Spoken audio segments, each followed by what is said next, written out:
Hi, welcome back. I'm Terry Burns, and this is a continuation of my class on the Monas Hieroglyphica or Hieroglyphic Monad of Dr. John D. We are up to solving that long riddle in Theorem 18 now. So as usual, I'm just going to share my screen. We'll get started here. And what we are going to see here is the first glimpse of some more advanced sacred geometry. But you know the spiel here that I'm assuming that you know who John D is. I'm assuming you know what the hieroglyphic monad is. And since we're now into really pretty advanced material, past the signs of the adepts and so on, I'm assuming that you've watched everything that has come before this.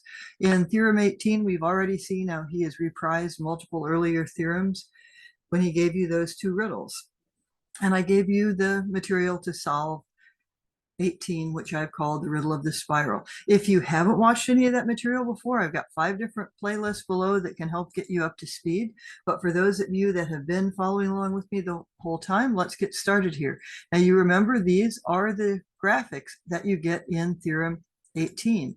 And we solved the riddle of the egg by equating it with the reverse lightning flash up the tree of life using the language of physical alchemy as a metaphor. So we went up from Yesod, Hod, all the way up to Bina. And we've noticed also that if you use common Agrippan metal associations with planets, then over here in the spiral, you're going from lead to gold. Now that's a bit complicated by the fact that when we were talking about great world ages, remember, that the age of Saturn and Kronos in both Hesiod and Ovid is the golden age. So are we going from lead to gold to gold, or do we have to shift frames of reference? Since it's D, you can guess that it'll probably be shift frames of reference. You might also notice that the last 3 planets or glyphs there are the same glyphs that you get for the egg yolk, only the aperture seems to be closed over here. So the egg starts the theorem and the spiral comes to an end. So what we're going to look for is some progression between the two. Here is the whole riddle of the spiral. There was about the equivalent of a paragraph before, though this is all one long paragraph in Theorem 18. And so you read over this and tried to solve it. I'm not going to leave it there and read it, the whole thing through to you again right now, but I am going to put up just this first part with some things in boldface that we've looked at already. We asked what the egg of the eagle would be in terms of physical alchemy, and we realized that it's salomoniac. It's a rare mineral containing ammonium chloride. It's white, volatile, water soluble, a salt, and again, very valuable to physical alchemists. And he's using physical alchemy as a great metaphor here. Remember, changing lead into gold would be the physical alchemy of the mineral kingdom, and it seems he's talking about man, so that would be extending life or creating life, or resurrecting life would be the alchemy of the animal kingdom. Anyway, the most important thing that we realized after some searching is that a scarab is related to Khepra or Khepri, a very protective Egyptian god. And while D would not have known how to read hieroglyphs, no one in the Renaissance did, I showed you some ways that he would have some ideas about a scarab and the common association of some theologians, particularly St. Ambrose, the Archbishop of Milan, and St. Augustine, of a scarab with Jesus. Also, sometimes you get a scarab, even though a scarab is also a god, associated with Horus. In other words, what you're looking at is an anointed one, willing to be sacrificed to liberate his people. I mean, it's a beautiful, regenerative symbol of liberation. We also looked, if you remember, in the hieroglyphics of Hoar Apollo, which is abysmal as a translation of hieroglyphs, but tells us a lot about how Neoplatonic Christians are looking and trying to fit everything into their Christian beliefs. So we see a discussion of scarabs as being only begotten, which might remind Christians of the very famous quote in John 3:16, so that God so loved the world that he gave his only begotten son. Elsewhere, scarabs are associated with the rising sun, that the heart humility, and loyal protective disciples. That is, the scarabs themselves as the loyal protective disciples, if they are not being associated with the god itself. Any of those values you can easily associate with Tifereth, and for that matter with resurrection. Why does the scarab try to obtain justice for humans? That's like the $10,000 question, or all puns intended, because it or he with a capital H, however you want to do it, he's acting in the physical world with Tiferetic light, that LVX, the light of the cross, that Dee took such pains to establish in Theorem XVIII. So the yolk of the egg, as we talked about, is fertilized by Tiferetic energy with the aperture fully open. Oh, here's Kepra, by the way, holding up the rising sun. And here's the egg. All right, the aperture is open, and there's Mars usually associated with masculine, Venus usually associated with feminine, fertilized by the light of Tifereth. Now, since this is seeming to focus on the eagle, let's think of just typical associations with an eagle, like the real eagle, not Salomoniac. It's noble, it's majestic, it's free flying, it has fantastic eyesight, it's an excellent provider for and protector of its chicks, they're good parents. It's also, though, a very skilled, merciless attacker and killer. You wouldn't really want to get into a fight with an eagle. So if you go back now and think of this in terms of physical alchemy, let's see what we would do with an eagle egg. Well, we have the eagle of Salomoniac, ammonium chloride. It's that beautiful crystal, but if you grind it up and use it, it's actually really filthy to use. For instance, the places that you can find it if you are not looking at beautiful crystal deposits are like around burning coal deposits in Central Asia. Now you can find a lot of ammonium chloride. In Arab alchemy, and remember, a lot of the Greek alchemy comes into Latin through Arabic, you can find that people collected in the soot you get from burning camel dung. So in terms of alchemy, as well as in the wild and the real physical eagle, the eagle has some problems, although it is still greatly valued. And also remember, the prima materia is often water, but it's not like distilled H2O. It's closer to salt water, and salt in alchemy, remember, mercury, sulfur, salt is often associated with the body. If you dissolve salt into the prima materia, like dissolve table salt into water, you have salt water. But what you're going to do is you're going to be burning out the dross from that prima materia with the philosopher's stone. So you could make such a prima materia by dissolving, for example, Salomoniac in water, or having water that has ammonium chloride dissolved into it. You'd probably do a lot of other things that involve red dragons and lots of other cool metaphorical birds, but we are not going to go down that road now because, as I've said, this isn't a work of physical alchemy. He's using the language of physical alchemy. So take that language and shift it to spiritual alchemy. So you're metaphorically burning out the dross. What would that be with an eagle? Well, you'd be burning out the undesirable attributes and being left with the finer attributes.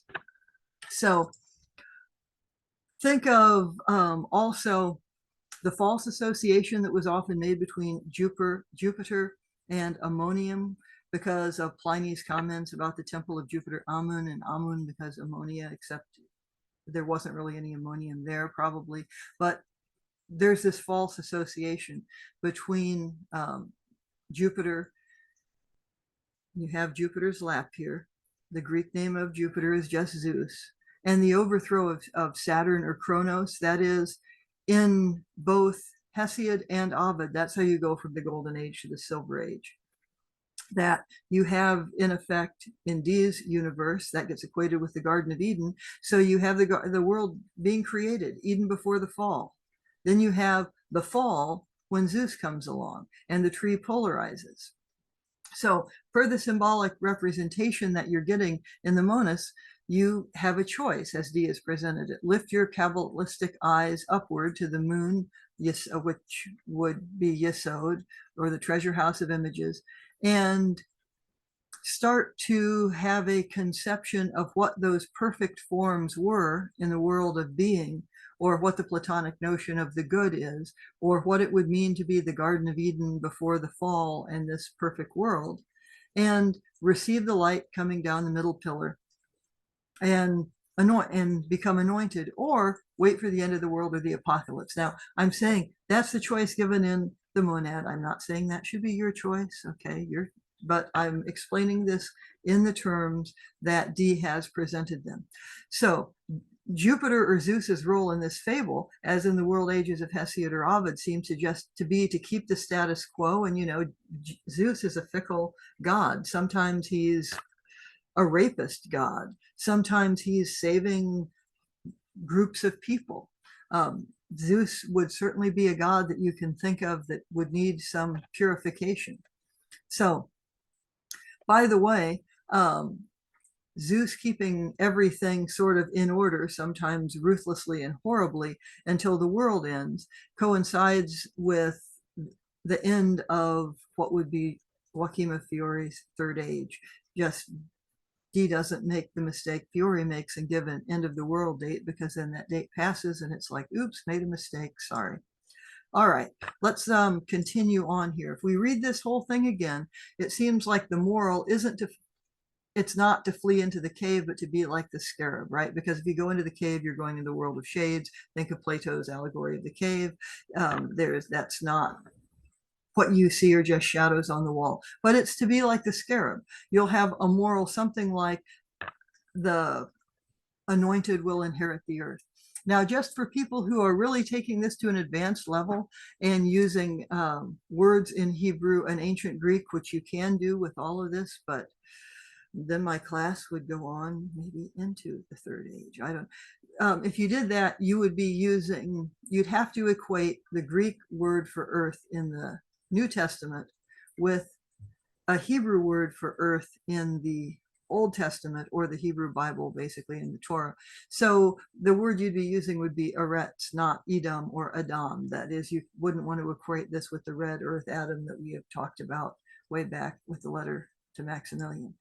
But there's something more, or as they say in ads, but wait, there's more. The focus all the way through here has been on the eagle, it seemed like, not humans, although we hope it's going to, be a metaphor for humans. So if we remember, this whole thing is supposed to be directed only to King Maximillian, although it's not. We don't actually even know that King Maximillian read it, though he probably did. I mean, it was printed with the long letter to the king as something that the king could, of course, understand, because he is like a philosopher king. That whole image in the Pythagorean Y, which you may have noticed is a lot like one of Dee's Mercury glyphs, the one where you're receiving the light into Yesod.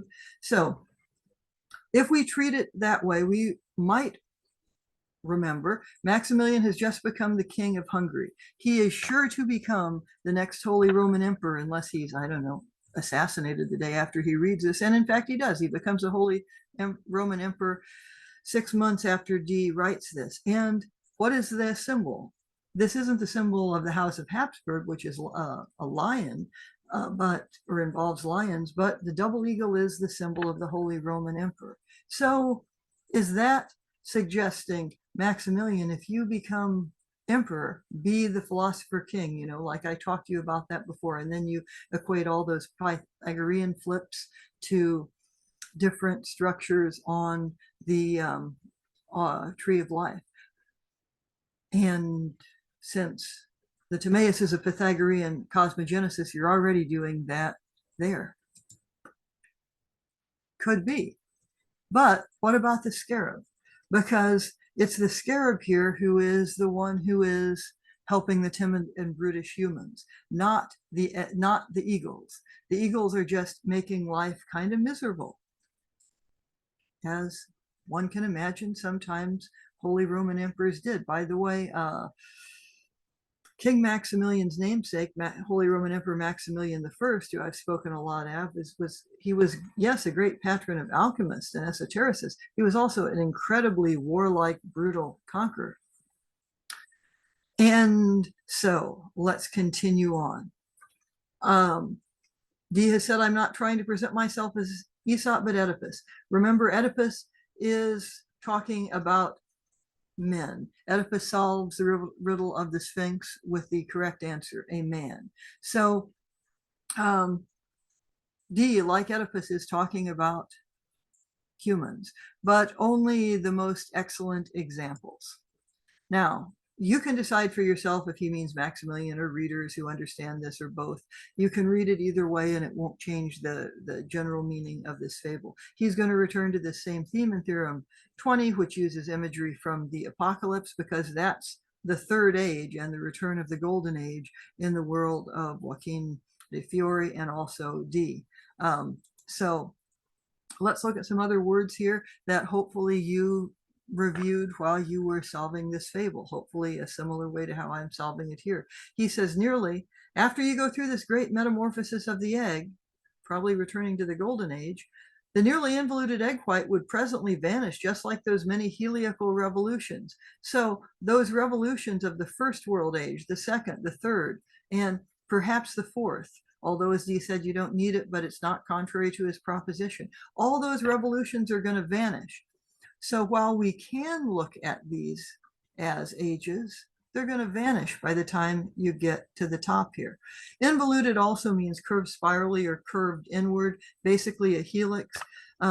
So if you made this spiral into a helix, it would be going upward and getting wider and wider out.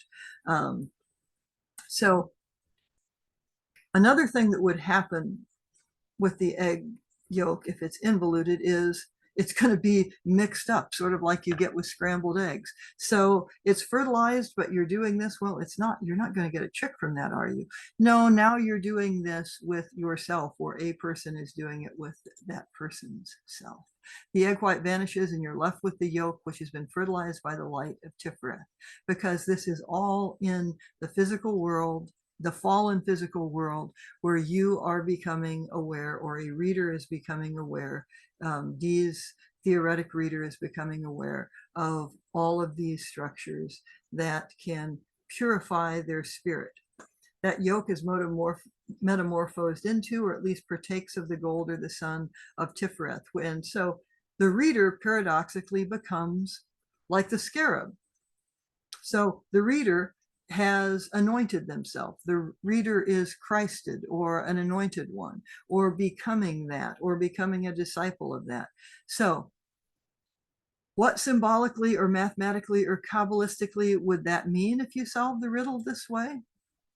Well, you have the fertilized egg, of course, but what might help us is to remember we're progressing from this egg to the spiral. The egg was fertilized by the light of the supernals through Dot, down the middle pillar through Tifereth, and the secret of the egg's physics pertains to the natural and physical world. We've known that, all right, that's Saturn, the golden age, Jupiter, the silver age.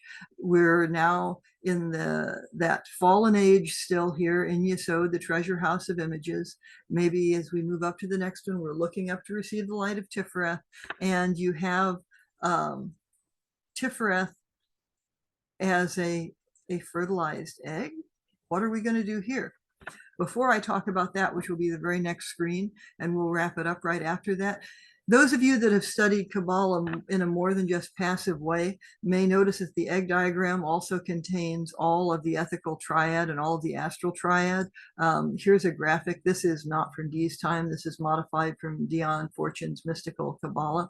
But one thing Dion Fortune in the 20th century was really good at doing was visualizing the Kabbalah as transformations of energy, and also equating them back to the body, which occurs in the Sepher Yetzirah, just like you get references to the body in the Timaeus. But she goes so far as to call Kabbalah the yoga of the West, which many yogis would disagree with, gotta say, but it's the idea that you are working these energies in your body. And so you don't really need to do what so many 21st century hermeticists do and, import a bunch of ideas from the East. You can, they're cool. In fact, they're better articulated, to be honest, but I'm thinking of things like chakras and corresponding those to Sephiroth or something like that. Anyway, this fertilized egg is going through the spiral. That is what is happening, because we've gotten rid of the idea of heliacal revolutions when we do that. Now, You can also, on one level, let the egg be time itself as an alchemical agent. You see lots of references to that in other places. There's yet something else you could do. I'm not going to do either of these, right? But I'm just saying if you want to explore it, you can. On another, you could talk about the notion of alchemical bloodlines. That's one reason that in his day, George Ripley was so popular with his king. He was presenting this as to the ruler of a great alchemical bloodline. In Dee's time, one of the problems rulers had was that they weren't procreating legitimate heirs in a very good way. So Elizabeth I has no known heir. By the time you get Dee and Kelly in Europe in the court of Rudolph, who is the son of Maximillian, Rudolph doesn't have an heir. He's fathered a lot of kids, but none of them are legitimate or something. And then the most classic example in the time of Dee and Kelly is William of Rosenberg, who probably gets involved with Dee and Kelly to begin with to try to use alchemy so that his great philosopher king bloodline will have an heir, and it doesn't. The House of Rosenberg dies out after that, just as the Tudors die out after that. The Habsburgs do not. But anyway, I'm not going to look at either of those two interpretations, but you can, and you can work the fable through just fine with both of those. So what we're going to do is let the eagle egg be the reader who has read this far and understood. If we do it that way, what happens after this? Well, if we look back at the diagram in Theorem 13 again, or the glyphs in Theorem 12, we might notice, let me get these out of the way, that the aperture is open in all of these symbols that he said he's made out of the sun. The aperture is open. The light of the cross, or actually it's the light of the three supernals, is flowing down through Tiferet. We've already recalled where we are in Great World Ages. Basically, we're in the fallen world. You have seen what the choices are in that Pythagorean Y way back in the letter to Maximillian. Also, we notice here that what's in the middle here is not, as we would think, Tiferet. Tiferet, or the sun with the aperture open, is down here with 7 and this Mercury glyph, which one would think is philosophic Mercury.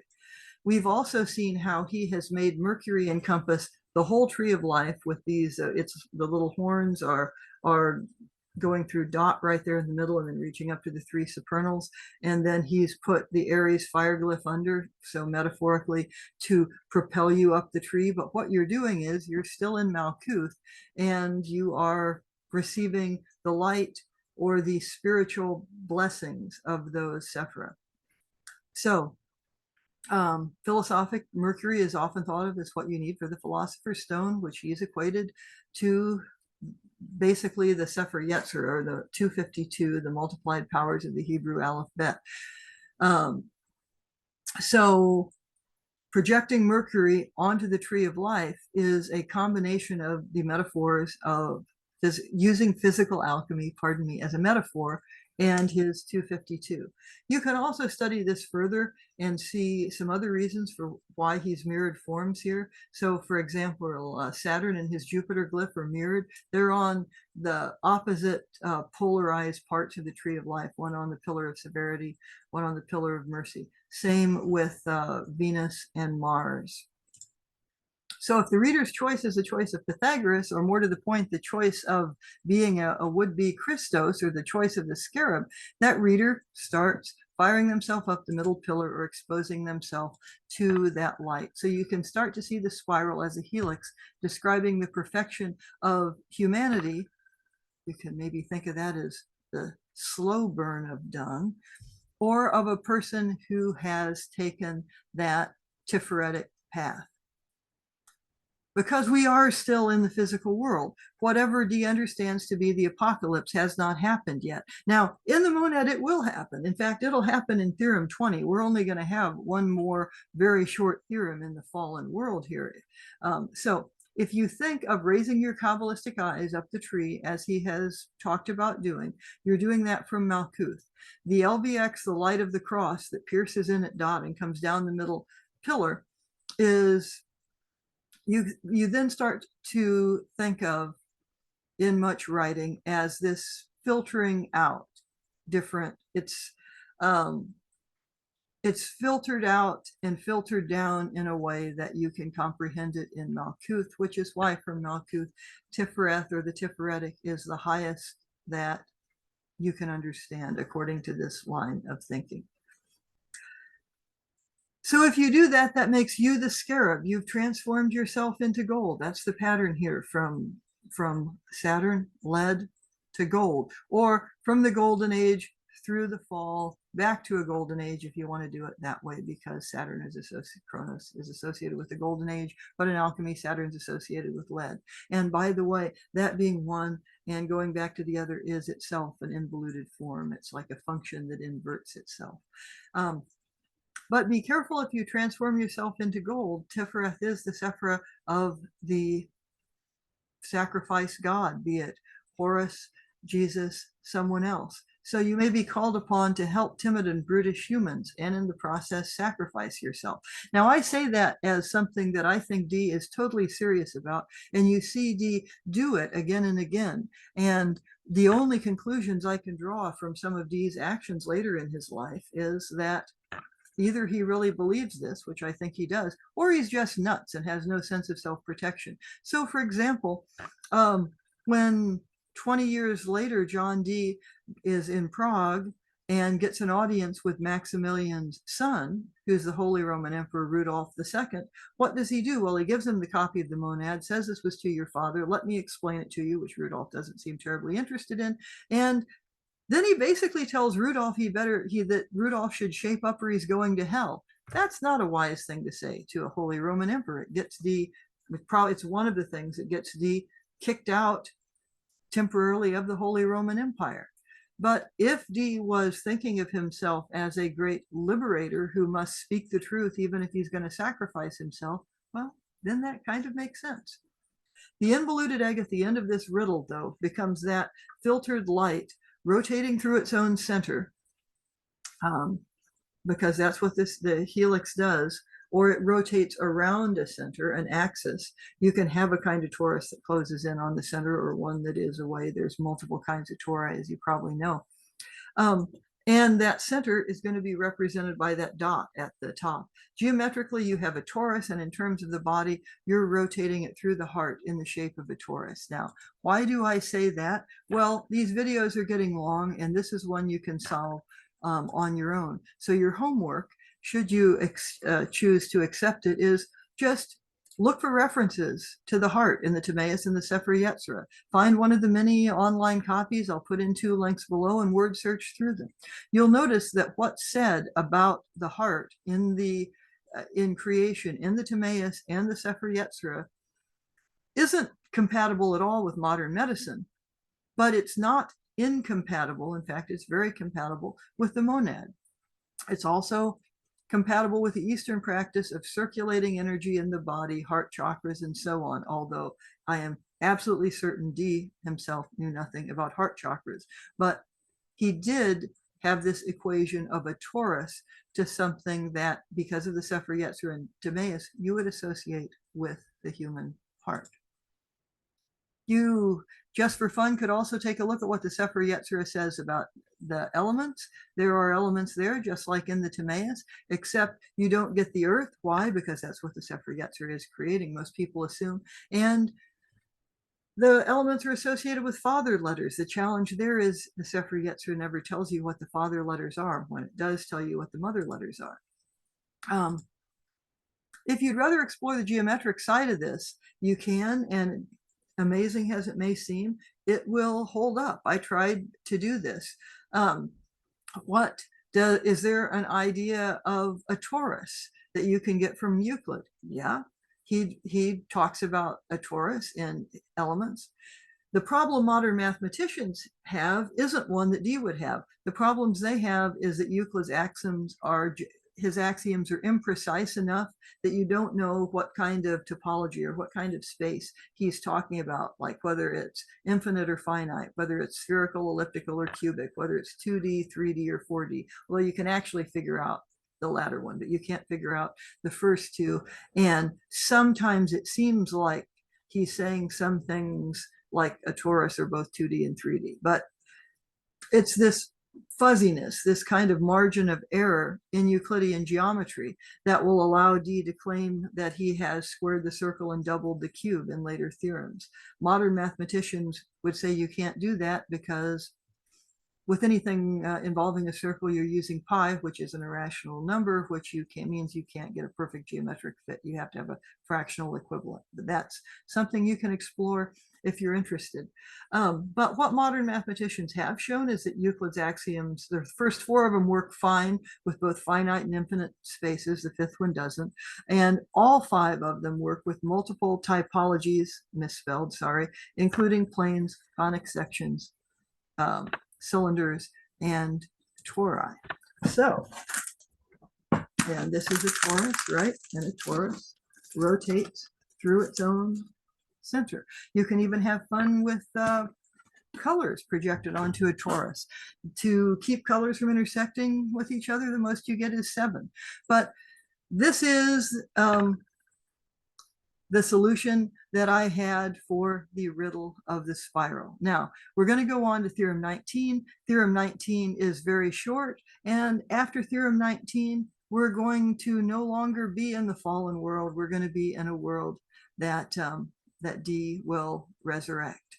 So that's where we are going. Thanks for joining me, and have a great rest of your day. Bye-bye.